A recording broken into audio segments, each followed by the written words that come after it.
రాష్ట్ర అధ్యక్షులుగా పివిఎన్ మాధవ్ గారు ఎన్నికైన తర్వాత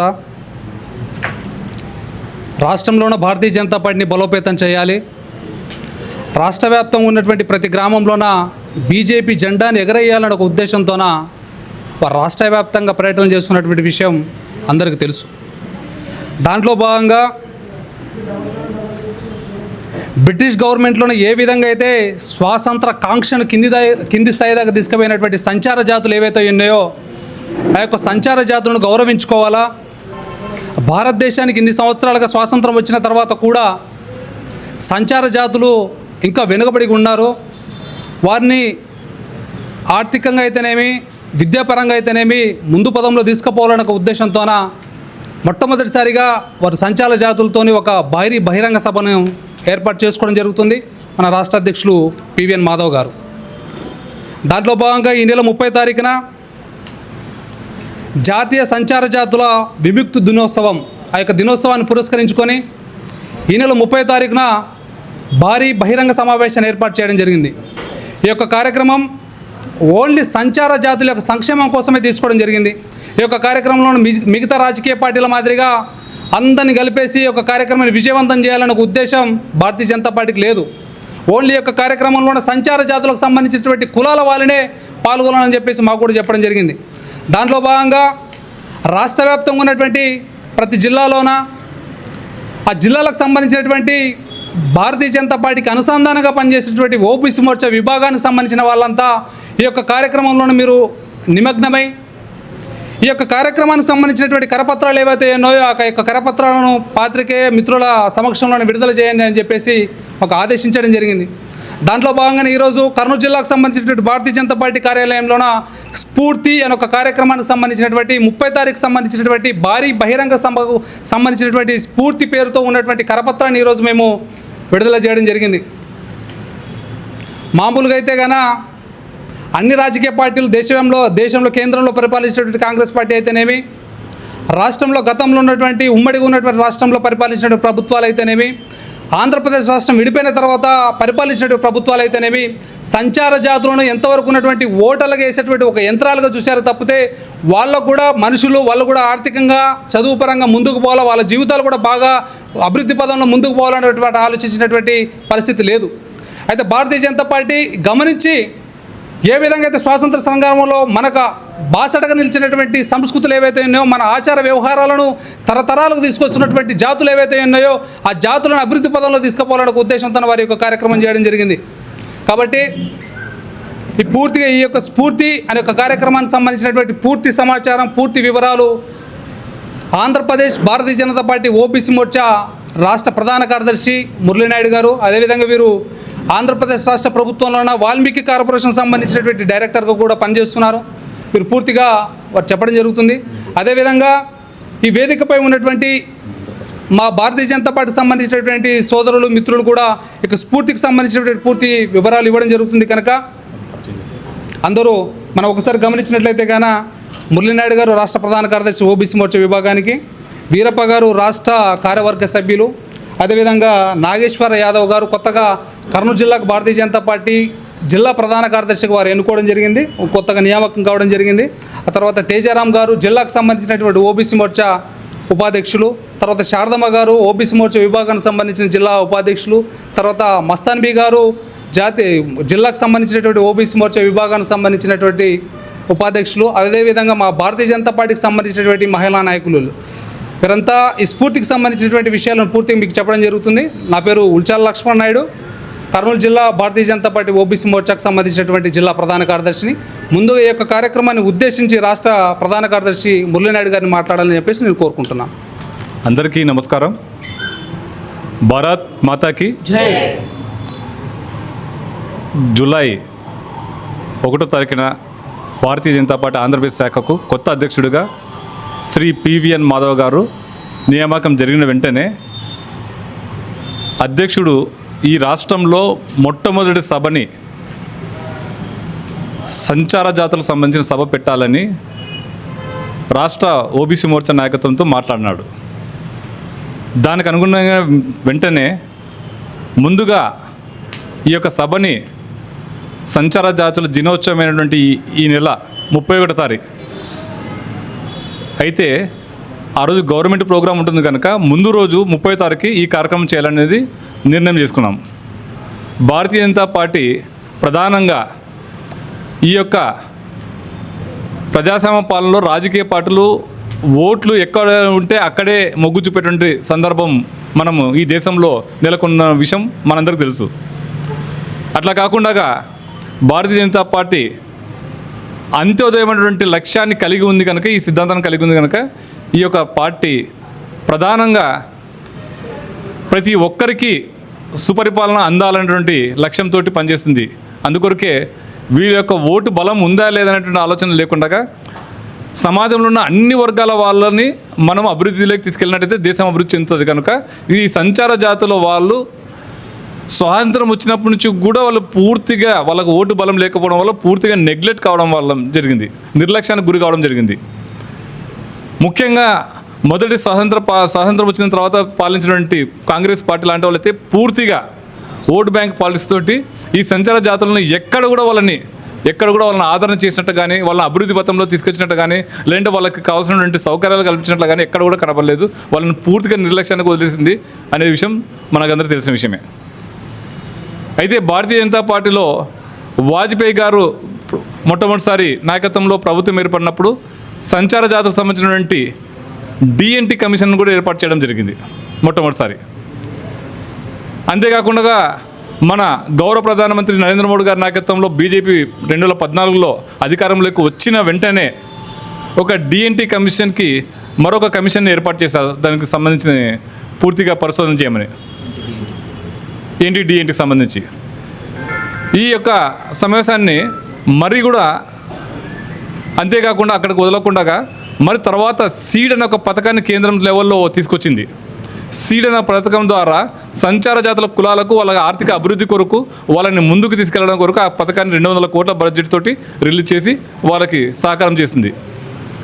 అదే ఈ యొక్క భాగంగా ఆంధ్రప్రదేశ్ రాష్ట్ర పార్టీ కూడా ఓబీసీ మోర్చా ఆధ్వర్యంలో ఈ యొక్క కార్యక్రమాన్ని పెద్ద ఎత్తున విజయవాడలో సభ నిర్వహించాలని చెప్పి నిర్ణయించిన తర్వాత ముందుగా ఈ యొక్క కార్యక్రమాన్ని సన్నద్ధత కార్యక్రమం కొరకు ముఖ్యమైన కుల నాయకులు రాష్ట్ర వ్యాప్తంగా వాళ్ళని విజయవాడలో 3వ తారీఖు రౌండ్ టేబుల్ సమావేశం చేసినాం. వారి ద్వారా ఈ నెల 3వ తారీఖు రౌండ్ సమావేశం జరిగింది. మీకు ఆ యొక్క ఫొటోస్ దానికి సంబంధించినటువంటి వివరాలు కూడా మీకు పంపుతాం. అదే సందర్భంలోనే ఈరోజు మనం ఇక్కడ ఈ జిల్లాలో ఈ యొక్క స్ఫూర్తి యొక్క పాంప్లెట్ను ఇంకా గోడ పత్రికలు ఉన్నాయి, అవి అందుబాటులో లేకపోవడం వల్ల మేము చేయలేదు. అవి కూడా అన్నీ రిలీజ్ చేశాం. ఆ యొక్క రౌండ్ టేబుల్ సమావేశంలో దాదాపు 36 కులాలకు మనం పిలిపిస్తే దాదాపు 27 కులాల మంది వచ్చి వారి నాయకులు వాళ్ళ కులాలకు సంబంధించిన అనేక అంశాల మీద వాళ్ళు మాట్లాడడం జరిగింది. చాలా సంతృప్తిగా వాళ్ళు మాట్లాడినారు. అదేవిధంగా వాళ్ళ సమస్యలను తీసుకొచ్చి చెప్పారు. దీన్ని ఈ యొక్క సభకు వాళ్ళని ప్రేరేపితం చేసి ఈ యొక్క సభకు విజయవాడలో 30వ తారీఖు జరిగేటువంటి సభకు దాదాపు ఒక 10,000 మంది జనాభాతోటి ఈ యొక్క సభను నిర్వహించేటువంటి లక్ష్యంతో ఈ యొక్క కార్యక్రమం జరుగుతుంది. దీనికి గాను భారతీయ జనతా పార్టీ రాష్ట్ర శాఖ అదేవిధంగా జిల్లాలో ఉన్నటువంటి బీజేపీ పార్టీ ఓబీసీ మోర్చా ఆధ్వర్యంలో దీన్ని ముందుకు తీసుకెళ్తూ ఈ యొక్క కార్యక్రమాన్ని విజయవంతం చేసేటువంటి లక్ష్యంతో ముందుకు పోతూ ఉన్నాం. మనకు తెలుసు సంచార జాతులు అంటే మనకు తెలుసు మన సమాజంలో వాళ్ళు ఎంతో నిరాదరణకు గురైన వాళ్ళు, నిర్లక్ష్యానికి గురైన వాళ్ళు, అవసరమైతే చిన్న చూపు చూసేటువంటి పరిస్థితులు మన దగ్గర ఉన్నాయి. అలాంటి యొక్క ఈ కులాలు అనేక కులాలు ఉన్నాయి. మనకే తెలుసు అనేక మంది బుడబొక్కులని, పూసలని, జంగములని, తర్వాత వచ్చేసి దాసరని, తర్వాత ఇలా అనేక మంది నక్కలని, దొమ్మరోళ్ళని, డక్కలోళ్ళని, శిష్టకర్ణాన్ని, ఇట్లాంటి అనేక మంది కులాలు వచ్చేసి మన సమాజంలో మనకు కనిపిస్తూ ఉంటాయి. గంగిరెద్దులని, ఇలాంటి వాళ్ళు ఈ యొక్క కులాల వాళ్ళు వీళ్ళు ఎప్పుడు కనిపిస్తామంటే వీళ్ళ యొక్క సాంస్కృతిక వైభవము వారు ప్రదర్శిస్తున్నప్పుడు మన సమాజంలో కల్పిస్తూ ఉంటాయి. మనకు చూసాం మనం. ఇంకా మనం వాళ్ళని ఈ సమాజంలో వాళ్ళు ఎక్కడ కూడా భాగమునంటే మనం ప్రవర్తించాం. మన సమాజం కూడా మనం కలుపుకోము. వాళ్ళు మనల్ని కలవసే పరిస్థితుల్లో వాళ్ళు ఉండరు. వాళ్ళ సమాజం మాత్రం ఎక్కడో ఊరు అవతలనో ఊరి చివరినో వాళ్ళు గుడారాలు వేసుకొని వాళ్ళు బతుకుతూ ఉంటారు. లేదంటే ఒక ఊర్లో ఉంటారు, ఇంకొక ఊర్లోకి వెళ్ళిపోతూ ఉంటారు. ఆ విధంగా సంచారం చేస్తూ ఒక ప్రాంతం నుంచి ఇంకో ప్రాంతానికి అలా వెళ్ళిపోతూ ఉంటారు. ఇలాంటి పరిస్థితి ఈ సంచార జాతుల జీవనం. అయితే మనం ఇంత వాళ్ళకి ఆర్థిక పరిస్థితి ఉండదు. కేవలం మనం సమాజంలో వాళ్ళు చేసే కళా ప్రదర్శనలు, వాళ్ళు చేసేటువంటి దానిలకు మనం ఏదైనా చేస్తే వాళ్ళ జీవన విధానం సాగుతూ ఉంటుంది. ఇలాంటి పరిస్థితి వాళ్ళది కొన్ని వందల సంవత్సరాల నుంచి మన భారతదేశ జీవనంలో ఒక భాగమైంది.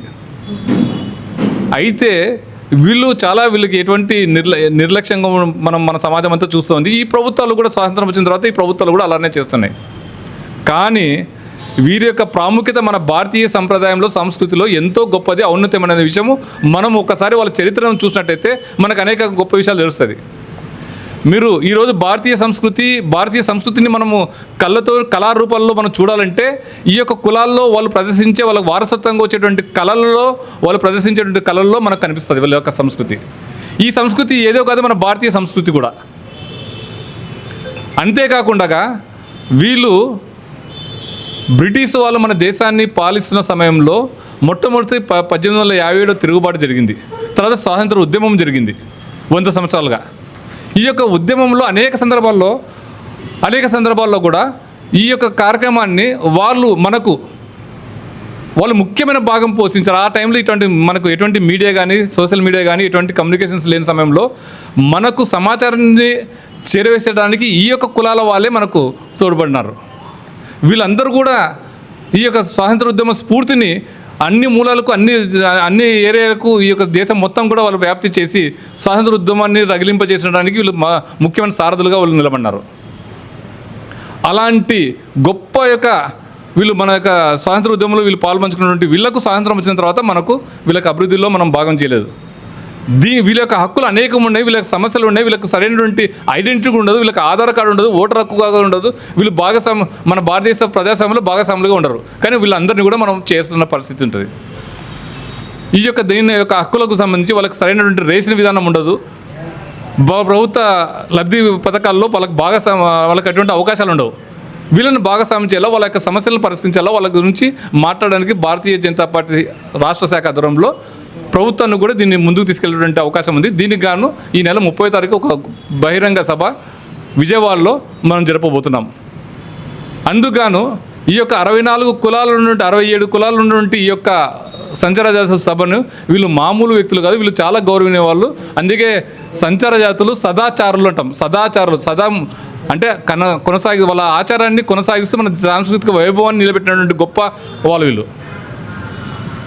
అలాంటి గొప్ప వాళ్ళని మనము బాగుపరచుకోవడం, వాళ్ళని కలుపుకోవడం అనేది మన యొక్క ముఖ్యమైన లక్ష్యంగా భారతీయ జనతా పార్టీ ముందు తీసుకొచ్చి, ఏ రాజకీయ పార్టీ పట్టుకోకుండా ఈ భారతీయ జనతా పార్టీ మాత్రమే వీరి యొక్క సమస్యల మీద, హక్కుల మీద వారిని సమాజంలో భాగం చేయడం కొరకు ముందుకు పనిచేస్తుందని తెలియజేస్తూ, ఈరోజు నాకు ఇచ్చినటువంటి కర్నూలు జిల్లా భారతీయ జనతా పార్టీ, అదేవిధంగా ఓబీసీ మోర్చా నాయకత్వం అందరూ కూడా మరోసారి నమస్కారాలు తెలియజేస్తూ, నేను ఈ యొక్క మీడియా మిత్రులకు ముందుగా ఈ విషయం మీద ధన్యవాదాలు తెలియజేస్తూ ఈ యొక్క విషయాన్ని విస్తృతంగా ప్రచారం చేయాలని మిమ్మల్ని కూడా వేడుకుంటున్నాను. నమస్కారం. మురళి సార్, దీనికి సంబంధించి ఒక 3 ప్రశ్నలు సార్, ఓకేనా? సరే, డిఎన్టీ అంటే ఏంటి? 1. 2, మన వర్కూరు ప్రాంతంలోనే చాలామంది కొన్ని సందర్భాలలో ఇక్కడి నుంచి వేరే ఊర్లోకి వలస వెళ్ళి జీవిస్తూ ఉంటారు. ఈ వలస జీవులు, సంచార జాతులు ఒకటేనా? ఇది 2వ ప్రశ్న. 3వ ప్రశ్న వచ్చేసి, వీరు ఎస్సీ ఎస్టీ కేటగిరీ కిందకి వస్తారా, ఓబీసీ కేటగిరీ కిందకి వస్తారా? ఒకవేళ వస్తే ఆయా శాఖల తరపున కమిషన్లు ఉన్నాయి, కార్పొరేషన్లు ఉన్నాయి. సో వారు ఇంతకాలం దీన్ని పట్టించుకోలేదా?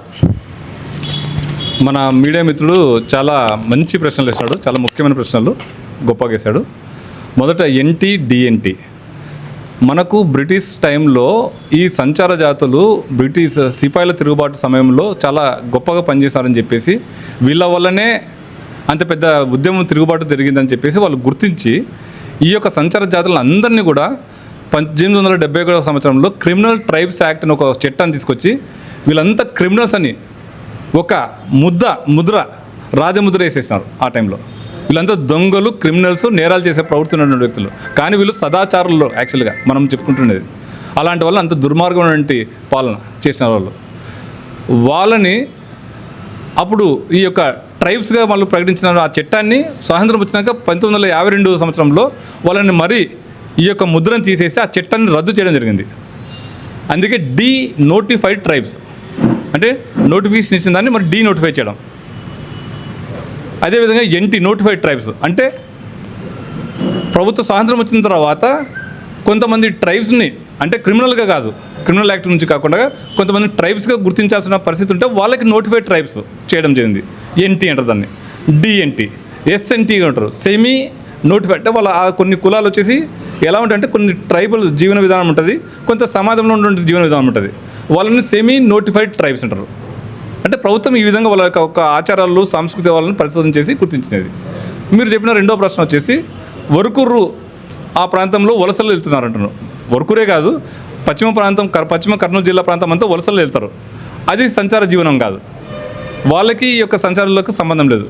వారు పని నిమిత్తం వాళ్ళు అక్కడ ఉన్న వాళ్ళు వ్యవసాయదారులైనా కూలీలైనా వ్యవసాయ కూలి కొరకు పనుల కొరకు ఇతర ప్రాంతాలకు వెళ్ళి మైగ్రేట్ ఆ పని చేసుకొని వచ్చి మరి తిరిగి వాళ్ళు అక్కడికి వస్తారు. వీళ్ళది అట్లాగా ఉండదు. వీళ్ళు ఈరోజు ఒక 2 నెలలు ఇక్కడ 3 నెలలు ఇక్కడ ఒక ఊర్లో ఉన్నారంటే ఈ ఊరిని శాశ్వతంగా వదిలేసి ఇంకో ఊరికి వెళ్ళిపోతారు. అక్కడ ఒక 4-5 నెలలు మరి అక్కడ ఇంకో ఊరికి వెళ్తారు, అక్కడ నుంచి ఇంకో ఊరికి వెళ్తారు. అంటే జిల్లాలు మారుతారు, రాష్ట్రాలు మారుతారు, దేశాలు మారుతారు. మనకు ఇక్కడ రాజీవ్గారి సెంటర్లో మనం చూసినట్టయితే ఎక్కడెక్కడో వేసాధారణ మన ప్రాంతం వేసాధారణ ఉండదు. వచ్చి చిన్న చిన్న వస్తువులు పెన్నులు అంట కారుకు సంబంధించినటువంటి అన్నీ అమ్ముకుంటుంటారు. వాళ్ళంతా సంచార జాతులే. మనం ఊరు చివరిన వెళ్ళామంటే ఇప్పుడు కూడా మీకు పెద్దపాడు రూట్లోకి వెళ్ళామంటే అక్కడ మీకు గుడిసెలు వేసుకొని అక్కడే వంట చేసుకుంటూ అక్కడే వాళ్ళు వస్తువులు తయారు చేసి రోడ్డు మీద పెట్టి అమ్ముతూ ఉంటారు. వాళ్ళంతా కూడా సంచార జాతులే. వాళ్ళు వేరు, ఆ సంచార జీవితం వేరు, మనం పోయేది వలస వేరు, సంచారం వేరు. జీవనమే సంచారంగా మార్చుకునేటువంటి విషయం. మూడో ప్రశ్న మీరు ఇంకొకటి అడిగారు, ఎస్సీ ఎస్టీ ఇప్పుడు ఈ కేటగిరీలోకి ఎందుకు రాలేదు వాళ్ళని? ఈ సంచార జాతులు కులాలు ఉన్నటువంటి కొన్ని జాతులు ఉంటాయి కదా, ఈ కులాలను కొంతమందిని ఆల్రెడీ కొన్ని వివిధ ప్రభుత్వాలు, రాష్ట్ర ప్రభుత్వాలు కానీ కేంద్ర ప్రభుత్వం కానీ రాష్ట్ర ప్రభుత్వాలు వచ్చేసి ప్రధానంగా బీసీలో కొంతమందిని గుర్తించింది, ఎస్సీలో కొంతమంది గుర్తించింది, ఎస్టీలో కొంతమంది గుర్తించింది. ఇప్పుడు దాసరి ఉంటారు, వాళ్ళు దాసరి గంగిరెద్దులు వాళ్ళని ఎస్సీలో గుర్తించేశారు. బోయలు, వడ్డర్లు, జంగము ఇలాంటి కులాలందరినీ బీసీలు గుర్తించారు. బీసీలు కొంతమంది ఎస్టీ ఉంటారు, ఎరుకుల కులం ఎస్టీ, చెంచులు ఎస్టీ, వీళ్ళంతా కూడా ఎస్టీలో గుర్తించారు. అంటే ఒక రిజర్వేషన్ కేటగిరీలో వీళ్ళు సెట్ కారు, వీళ్ళు చేయకుండా అట్లా ఉన్నారు. ఇవి కొంతమంది కొన్ని కులాలు మాత్రమే, ఇంకో కొన్ని కులాలు అసలు ఈ కేటగిరీలో కూడా లేరు. వాళ్ళకి ఎటువంటి ఓటర్ కార్డు లేదు, రేషన్ కార్డు లేదు, తర్వాత ఆధార్ కార్డు లేదు, వాళ్ళకి గుర్తింపే లేదు వాళ్ళకు. అలాంటి కులాలు కూడా ఉన్నారు. మీరు మంచి ఉదాహరణ చేశారు. ఆయన చాలా అత్యంత గొప్పగా ఈ సంచార జాతులు తర్వాత వచ్చేసి ట్రైబల్స్ని, గిరిజనుల్ని వాళ్ళని ముందు పెట్టి వాళ్ళని ఆధారంగానే ఈ యొక్క బ్రిటిష్ వాళ్ళపై తిరుగుబాటు చేసినాడు. మామూలు సామాన్య ఊర్లలో బతికే జనాభాతో కాదు చేసినది ఆయన. మీరు అన్నట్టుగా సార్, బ్రిటిష్ కాలంలో అల్లూరి సీతారామరాజు గారి పైన కూడా ఇలాంటి క్రిమినల్ చట్టాలే బ్రిటిష్ ప్రభుత్వం పెట్టింది. అది వేరు. క్రిమినల్ చట్టం అనేది ఇది ఏకంగా తిరుగుబాటు తర్వాత ఒక చట్టం తీసుకొచ్చి భారతదేశం వ్యాప్తంగా మొత్తం అప్పుడే అసలు మనలో కుల బీజనం వేసేది మన భారతదేశంలో బ్రిటిష్ వాళ్ళు. అంతకుముందు కులతత్వం అనేది లేదు మనకు. ఎప్పుడైతే 1850 తిరుగుబాటు అయిపోయిందో ఈ సమాజం అంతా హిందువుల్ని కులాలుగా విడదీసే కానీ మనం వీళ్ళని ఈ దేశాన్ని పరిపాలించాలని ఒక ఆలోచనకు వచ్చేసారు వాళ్ళు. ఆలోచన వచ్చిన తర్వాత ఈ యొక్క కుల స్టడీ చేశారు వాళ్ళు. ప్రతి ఒక్క కులాన్ని స్టడీ చేసి రికార్డ్ చేశారు. ఆ రికార్డ్ చేసే క్రమంలో ఈ ఉద్యమానికి ఎవరైతే సపోర్ట్ చేశారో 1857 సిపాయి తిరుగుబాటుకి ఆ యొక్క వాళ్ళందరినీ కూడా క్రిమినల్ ట్రైబ్స్ యాక్ట్ అని తీసుకొచ్చేసి ఆ కులాలందరినీ దానిలో ఆ యాక్ట్ కింద వచ్చేటట్లు చూశారు. అప్పటి నుంచి వాళ్ళు ట్రైబల్ క్రిమినల్ ట్రైబ్స్ యాక్ట్ అంటే వాళ్ళంతా క్రిమినల్స్, ముద్రంగా వాళ్ళు పుట్టుకతోనే క్రిమినల్ అయిపోవాలా, పుట్టుకతోనే నేరస్తుడు కావాలా, అలాంటి పరిస్థితి. దాన్ని కాంగ్రెస్ ప్రభుత్వం వచ్చేసి వాళ్ళకి సరైనటువంటి అవకాశం కల్పించకుండా కొన్ని 50-60 సంవత్సరాలు పరిపాలించింది ఈ దేశంలో. భారతీయ జనతా పార్టీ వచ్చేసి వాళ్ళని గొప్పగా మనం కీర్తిస్తున్నాము. వాళ్ళు ఈ సంస్కృతికి వారసులు, ఎటువంటి ఆశ లాభాపేక్ష లేకుండా మన సంస్కృతిని కాపాడుతూ మన సమాజంలో వాళ్ళు మనతో పాటు బతుకుతున్నటువంటి వ్యక్తులు. అదేవిధంగా వాళ్ళకి అత్యంత సాధారణ జీవితం, సామాన్య జీవితం కలుపుతున్నటువంటి వ్యక్తులు. వాళ్ళకి మనం ప్రభుత్వం ఏ రకంగా మనం మంచి చేయగలుగుతాం, వాళ్ళకి ఏ విధంగా ముందుకు తీసుకెళ్తాం, వాళ్ళ సాంస్కృతిక వారసత్వాన్ని కాపాడే విధంగా మనం గవర్నమెంట్ ఏం చర్యలు తీసుకుంటే ఇటువంటి శూన్యం ఇది మేము తీసుకోవాలని చెప్తున్నాం. Thank you very much, one and all.